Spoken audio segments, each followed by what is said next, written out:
Hello students, first हमने attempt की थी mid point theorem, after that we attempt converse of mid point theorem. अब हम attempt करने जा रहे हैं एक्सरसाइज 8.2 जो मिड पॉइंट थ्योरम और converse of mid point theorem पे बेस है। तो वीडियो के अंत तक बने रहें और चैनल को सब्सक्राइब करें और अपने फ्रेंड्स के साथ शेयर करें। एक्सरसाइज 8.2 इसमें क्वेश्चन नंबर जो 1 है, 2 एंड 3, मेरी फर्स्ट 3 क्वेश्चन की जो स्टार्टिंग है वो पहले क्वेश्चन से रिलेशन रखती है, इसलिए सबसे पहले हम क्या करते हैं, फर्स्ट क्वेश्चन को बिल्कुल बारीकी से समझते हैं। क्वेश्चन नंबर 1 में कहता है ABCD is a quadrilateral in which P Q R S are the mid points.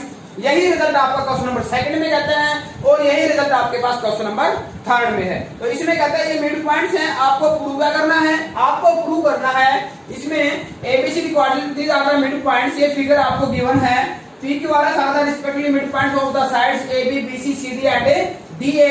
Then prove that SR is parallel to AC. SR आपका AC के पैरेलल है और SR AC का हाफ है। ये रिजल्ट आपने मिड पॉइंट थ्योरम में किया था। और PQ और SR आपके दोनों इक्वल हैं और ऐसा करने से PQRS आपका पैरेललोग्राम आ जाता है। क्यों? सॉल्यूशन करते हैं। सॉल्यूशन में क्या किया हमने, सॉल्यूशन में किया S and R be the midpoints of side। S किसका मिड पॉइंट है, S आपके पास है DA का, और R किसका मिड पॉइंट है, R आपका मिड पॉइंट है DC का। दिस इंप्लाइज, यहां से रिजल्ट क्या आता है, इन ट्राइंगल ADC क्या रिजल्ट आएगा, S मिड पॉइंट है AD का और ये R मिड पॉइंट है DC का। तो यहां से रिजल्ट आएगा आपके पास SR parallel to AC and SR half of AC। ये रिजल्ट हमने कहां से राइट किया है, by mid point theorem. Mid point theorem कहती है यदि आपके पास मिड पॉइंट को जोड़ने से जो लाइन सेगमेंट आती है वो थर्ड का पैरेलल होती है और थर्ड का हाफ होती है। तो ये आपके पास रिजल्ट 1। सिमिलरली आपके पास इन ट्राइंगल, जब आप ट्राइंगल ABC राइट करते हैं ABC, तो यहाँ क्या आएगा, P and Q are mid point है, तो यहाँ क्या आएगा PQ parallel to AC, ABC PQ parallel to AC and PQ is equal to half of AC। ये नंबर 2 रिजल्ट वही रहेगा by mid point theorem. Okay, by equation 1 and 2, by equation 1 and 2। तो SR आपका AC के parallel है और AC का half है, PQ AC के पैरेलल और हाफ है।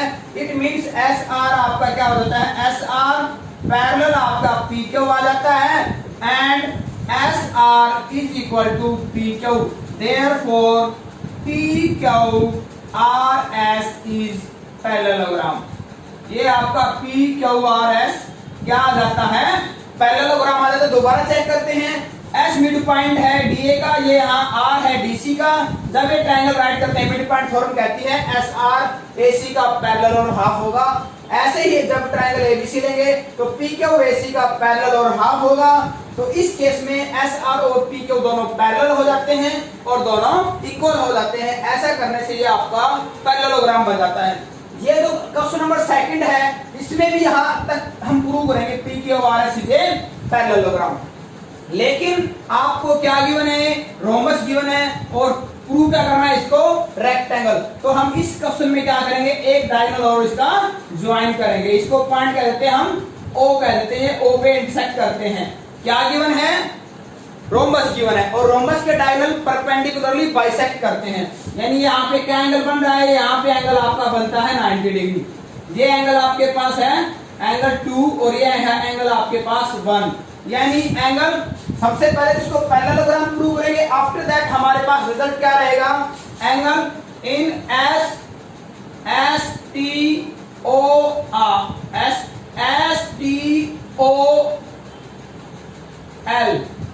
यदि हम इसका एक पार्ट लेते हैं, ये वाला एक पार्ट, क्योंकि ये पैरेललोग्राम बना है, नाउ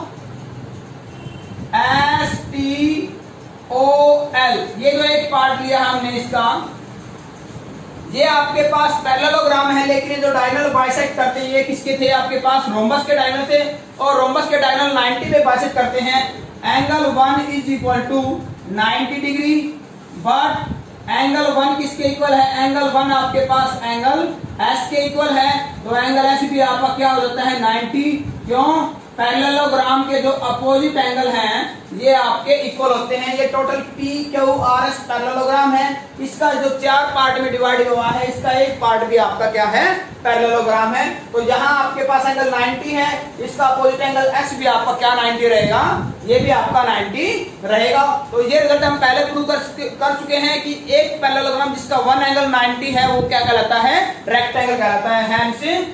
हैंस क्या लिखेंगे, hence PQRS is a parallelogram having one angle is 90 degree, therefore PQRS is, ये आपका क्या बन जाएगा, ये आपका रेक्टेंगल बन जाएगा। यही आपको प्रूव करना था सेकंड पार्ट में, लेकिन सेकंड पार्ट प्रूव करने के लिए पहले आपको सेम इसको पहले हमें पैरेललोग्राम प्रूव करना है। अब आपके पास थर्ड क्वेश्चन में क्या है, थर्ड क्वेश्चन में भी आपको पहले इसको क्या प्रूव करना है, पैरेललोग्राम प्रूव करना है। यहाँ आपको क्या गिवन है क्वेश्चन नंबर थर्ड में, क्वेश्चन नंबर थर्ड में आपको यहाँ आपको रेक्टेंगल गिवन है, क्या गिवन है, रेक्टेंगल गिवन है। और प्रूव क्या करना है आपको, हमें इसको क्या प्रूव करना है, हमें इसको रोम्बस प्रूव करना है क्वेश्चन नंबर थर्ड में। तो अब इसमें क्या चेंज करेंगे हम, चेंज हम यही करेंगे कि जब हम इसको पैरेललोग्राम प्रूव कर देते हैं, जहां लास्ट में आपके पास क्या आता है result, hence PQRS is parallelogram, लेकिन पैरेललोग्राम नहीं प्रूव करना, हमें इसको क्या प्रूव करना है, रोम्बस प्रूव करना है। तो आपके पास पैरेललोग्राम है, तो हमारे पास जो रेक्टेंगल ABCD गिवन है इसके जो डायगोनल हैं वो आपके इक्वल होते हैं, ठीक है।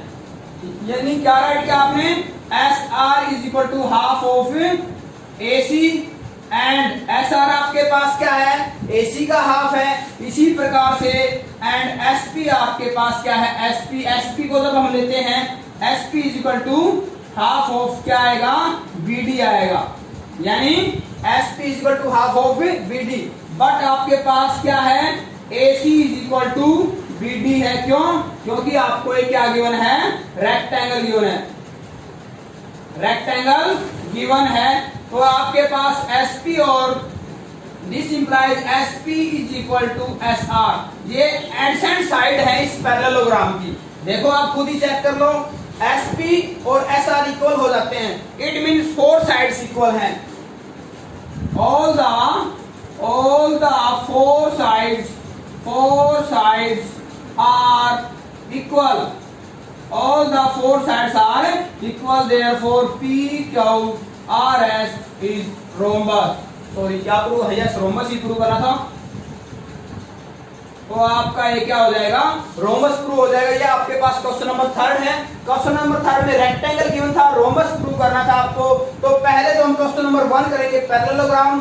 पैरेललोग्राम आने के बाद हमें पता है SR आपके पास AC का हाफ है, बिल्कुल सही बात है, SP आपका BD का हाफ है, ये भी बिल्कुल सही बात है। बट आपके पास AC और BD दोनों इक्वल हैं, इक्वल है, तो इट मींस SR और SP भी आपका क्या रहेगा, इक्वल रहेगा। और बट ये एडजेसेंट साइड है पैरेललोग्राम की, इट मींस सभी साइड्स आपके पास इक्वल आ जाती हैं, तो ये आपका रिजल्ट क्या बन जाता है, आपके पास ABCD is a trapezium and DC parallel to AB, E is the midpoint of side DA, then prove that F is the midpoint of side BC। तो F को हमें मिड पॉइंट प्रूव करना है। तो आप माइंड में आप याद कीजिए ऐसा रिजल्ट किस फॉर्म में आपने किया था, यस ये आपने converse of mid point form में किया था। इट मींस यहाँ हमें converse of mid point form apply करना है। ओके, तो ये आपके पास क्या है, E एक आपके पास मिड पॉइंट है। तो यहाँ जब हम करते हैं इन ट्रायंगल, जब आप लेते हैं ट्रायंगल ADB, ये आप पॉइंट ले लेते हैं, कोई N पॉइंट है, E is mid point of A B ये पैरेलल भी गिवन है and E N parallel to A B, then आपके पास रिजल्ट आएगा N is mid point of D B. क्यों? Because converse of mid point theorem. Mid point theorem converse क्या करता है? यदि आपके पास ई मिड पॉइंट है और इससे एक पैरेलल लाइन इसके अनदर ड्रा करते हैं तो ये एन भी क्या रहेगा? अनदर जो थर्ड साइड है उसका मिड पॉइंट रहेगा। अगेन जब आप क्या करते हैं, अगेन जब हम ट्राइंगल लेते हैं DBC, ट्राइंगल DBC, ये टोटल पैरेलल थी आपके पास। देखो ये आपके पास DCAB के पैरेलल थी और ये भी पैरेलल थी, ये भी तीनों आपस में कैसी हैं? पैरेलल। ये राइट भी कर सकते हो आप, यहाँ सॉल्यूशन में आप राइट कर सकते हो।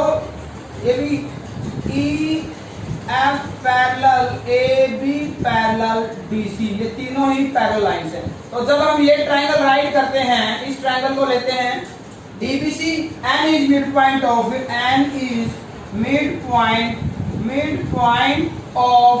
DB and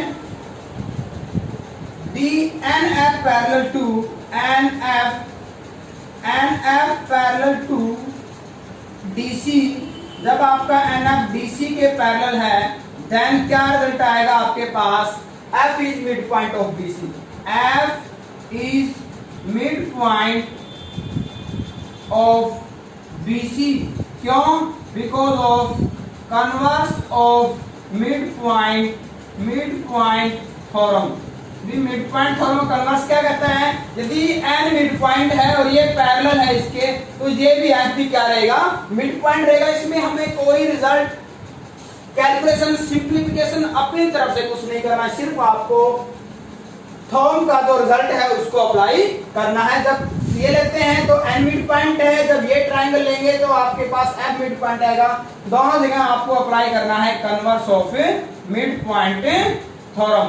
अब क्वेश्चन नंबर तो 5th है आपके पास, इंपॉर्टेंट मोस्ट इंपॉर्टेंट क्वेश्चन है। ये कहता है भी ABCD is a parallelogram in which E is midpoint of AB and F is midpoint of DC, then prove that P and Q trisect the diagonal DB। इस diagonal जो BD को 3 equal part में divide करते हैं, ये आपको prove करना है। Given section, prove section, solution हम राइट करते हैं। तो सॉल्यूशन में हमने सबसे पहले क्या राइट किया? हम राइट करते हैं E is midpoint of B, parallelogram है, यानी it means AB parallel to DC and AB is equal to DC, therefore half of AB is equal to half of DC।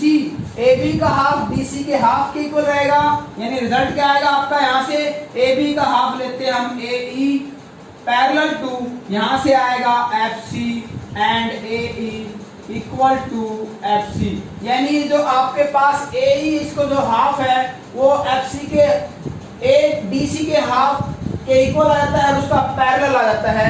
Therefore result क्या आएगा यहाँ से?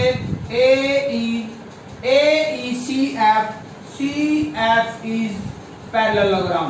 ये आपका पैरेललोग्राम आ जाता है। This implies AF parallel to EC and AF is equal to EC। इसी रिजल्ट की हमें जरूरत थी, यानी क्या आ जाता है आपके पास? AF है, ये आपके पास EC के पैरेलल और इक्वल आ जाता है।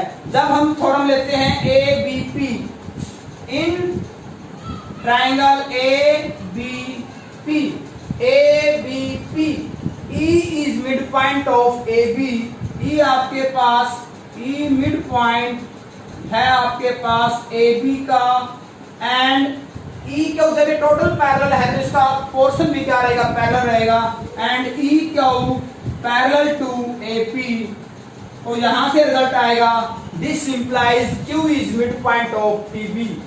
Q is mid point of Q B. यानी जब आपने इस ट्रायंगल को राइट किया है तो इस ट्रायंगल में क्यू मिड पॉइंट है, यानी पी बी और क्यू बी आपके इक्वल आ जाते हैं। यानी P B is equal to P Q is equal to Q B. ये हमारा रिजल्ट आता है नंबर 1। अगेन जब हम ट्रायंगल राइट करते हैं D Q C, again triangle D Q C, F is mid point of D C. F आपके पास क्या है? मिड पॉइंट है, किसका है? डीसी का है। और ये जो आपके पास एफ पी है वो पैरेलल है, F P parallel to C Q. This implies ये आपके पास P is also midpoint of DQ. P is midpoint of DQ. ये आपने रिजल्ट जो अप्लाई किया है, ये किसे अप्लाई किया है? Converse of mid point theorem, converse of mid point theorem. तो P मिड पॉइंट है तो यहां से क्या आएगा? DP is equal to PQ। Number 2 क्यों अप्लाई किया है? Converse of mid point theorem. Mid point theorem converse करता है, यदि इसके पैरेलल लाइन ड्रा करेंगे मिड पॉइंट से तो वो आपके पास क्या रहेगी? दूसरा पॉइंट भी मिड पॉइंट आएगा। By equation 1 and 2, by 1 and 2। 1 कहता है डीपी, 1 कहता है B Q is equal to P Q और सेकंड कहता है DP is equal to P Q. तो इसका मीनिंग है तीनों पार्ट इक्वल हो जाते हैं। DP is equal to P Q is equal to Q B. Hence the diagonal AF and EC trisect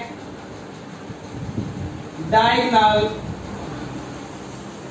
BD, यानी जो BD डायगोनल को 3 इक्वल पार्ट में डिवाइड करते हैं। यही आपके पास रिजल्ट था। मोस्ट इंपोर्टेंट क्वेश्चन था। क्वेश्चन नंबर जो 6 है वो आपका क्वेश्चन नंबर 1 ही है, जहां आपने पी क्यू आर एस को पैरेललोग्राम प्रूव किया था और हमें पता है पैरेललोग्राम के डायगोनल्स क्या करते हैं? बाइसेक्ट करते हैं। यही आपका क्वेश्चन नंबर है। नंबर 7 है आपके पास, कहता है in right angle triangle ABC M is the midpoint of hypotenuse AB, MD parallel to BC intersect AC at the point D, then prove that आपको प्रूव करना है D is the midpoint of AC, D AC का midpoint है, MD perpendicular to AC और आपको prove करना है CM is equal to MA is equal to CM। के लिए हम क्या करते हैं? इसको ज्वाइन कर लेते हैं। CM ये आपका CM रहेगा, CM is equal to MA is equal to half of AC। तो सबसे पहले हमने क्या किया है? सबसे पहले सॉल्यूशन में हमने राइट किया है M is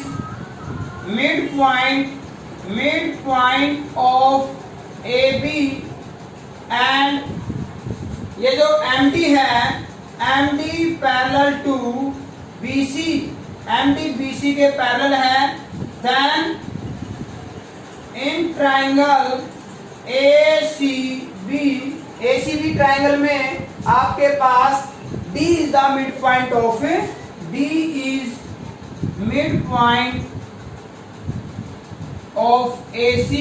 ये रिजल्ट क्या कहता है? Converse of mid point theorem. ये मिड पॉइंट थ्योरम कन्वर्स करता है। यदि ये मिड पॉइंट है और ये लाइन इसके पैरेलल ड्रा की गई है तो ये भी आपका क्या रहेगा? मिड पॉइंट रहेगा। तो फर्स्ट पार्ट आपका प्रूव हो जाता है। यहाँ पे सेकंड पार्ट के लिए हमने क्या किया है? कहते हैं ये आपको एंगल 1 लिया हमने, angle 1 is equal to angle C, angle 1 is equal to angle C is equal to 90 degree. किस प्रॉपर्टी से? Corresponding angle. ये कॉरस्पॉन्डिंग एंगल है तो यहां से क्या आएगा? Hence MD perpendicular AC। MD आपका AC पे परपेंडिकुलर है। ये कॉरस्पॉन्डिंग एंगल है, दोनों पैरेलल लाइंस है। This is the transversal line.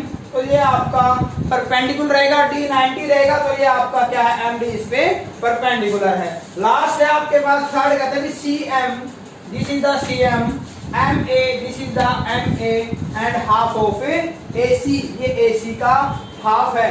इन दोनों के लिए हम क्या करते हैं, दोनों ट्राइंगल्स को प्रूव करते हैं। In triangle A D M and triangle C D M, C D M क्या राइट किया आपने, हमने राइट किया है A D is equal to D C, ये हमने प्रूव किया है कि डी आपका मिड पॉइंट है, ये फर्स्ट में प्रूव किया था। एंगल 1 यहां राइट कर लेते हैं angle 2, angle 1 is equal to angle 2, angle 1 is equal to angle 2, ये परपेंडिकुलर था 90 डिग्री था, and DM is the common arm, DM is equal to DM, that is the common, ये कॉमन है दोनों में। देयरफॉर जो ट्राइंगल है A D M congruent triangle C D M by which criteria, side angle side, S A S, और यहां से simplicity से क्या आएगा, A M is equal to C M, ये आएगा सी पी सी टी। ए हम राइट कर सकते हैं A M is equal to C M is equal to half of A B. क्यों, क्योंकि आपके पास जो ए एम है वो ए बी का हाफ है, M is the mid point, तो यहाँ आपके पास ए एम सी की एम के इक्वल हमने प्रूव कर दिया है, तो ए एम और सी एम ए बी का हाफ आ जाता है। वीडियो अच्छी लगी है तो अपने फ्रेंड्स के साथ शेयर करें और चैनल को सब्सक्राइब करें। ऐसी अच्छी वीडियो आपके लिए टाइम टू टाइम हम आपके लिए लेके आते रहेंगे। ये आपका चैप्टर कंप्लीट होता है, अब हम इस पे करेंगे एक असाइनमेंट, फिर आपके लिए होगा एक 10 मार्क्स का test. Okay, thank you, have a nice day.